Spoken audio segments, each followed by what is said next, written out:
எழுப்புற மந்திரம் தெரியும்னு சொல்றாங்க. அவன் மிருத சஞ்சீவ மந்திரத்தை சொன்னான்னு சொல்றாங்க. அவன் எங்க கத்துண்டான்?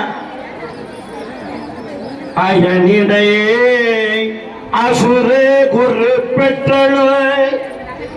இறந்தவங்களை எழுப்புற முதல் மந்திரமாகி மிருத சஞ்சீவி மந்திரம் முதல்ல யாருக்கு தெரியும்னு சொன்னா, அயன் என்றால் பிரம்மதேவன். அந்த பிரம்மதேவன் இடத்திலிருந்து அசுர குரு பெற்றல அசுர குருவாகிய சுக்கராச்சாரியார் கற்றண்டார். அந்த சுக்கராச்சாரியார் இடத்திலிருந்து தேவகுருவனுடைய பிள்ளையாகிய பிரகஸ்வதி கத்துண்டா. அந்த பிரகஸ்வதியினுடைய பிள்ளை கஜன் கத்துண்டா.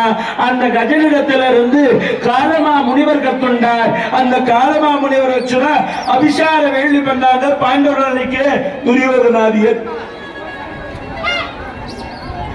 விண்டி சித்தர் வனத்திலே பாண்டவர்கள் இருக்கிற போது எப்படியாக அந்த பாண்டவர்களை கொண்டு விட வேண்டும் என்று சொல்லி ஒரு பெரிய யாகத்தை பண்ணி அந்த யாகத்திலிருந்து பூதத்தை வர வச்சார் காலமா முனிவர். இந்த யாகம் பண்ணும் போதே அவருக்கு நல்லா தெரியும் பாண்டவர்கள் நல்லவங்க, அந்த நல்லவங்களை நம்மால் அழிக்க முடியாது. ஆனா துரியோதனன் போட்ட உணவை உண்டு விட்டோம், ஆகவே உண்ட வீட்டுக்கு துரோகம் நினைக்க கூடாது. அதனால என்ன பண்ணணும், அவன் சொல்றத செஞ்சு ஆகணும், வேற வழி இல்லை. அபிஷார வேள்வின்னு சொல்லக்கூடிய வேள்வியை செய்யறச்ச இவங்க நல்லா தெரியும் நாம செய்யக்கூடிய யாகம் நம்மையே அழிக்கும்னு தெரியும் காலமா முனிவருக்கு.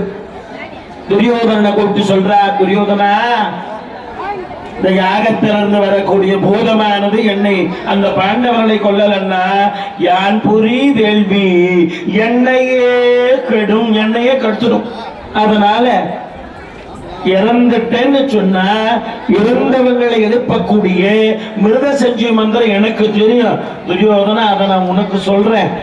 நான் ஒருவேளை இறந்துட்டேன்னா நீ என்ன பண்ணணும், அந்த மந்திரத்தை சொல்லி என்னை எழுப்பணும்னு சொல்லி இறந்தவங்களை எழுப்புற அந்த மிருத சஞ்சீவி மந்திரத்தை அழகா சொல்லி கொடுத்தார். அதை கத்துண்டா. ஆனா காலமா முனிவரை எழுப்புற வாய்ப்பு துரியோதனுக்கு கிடைக்கலை.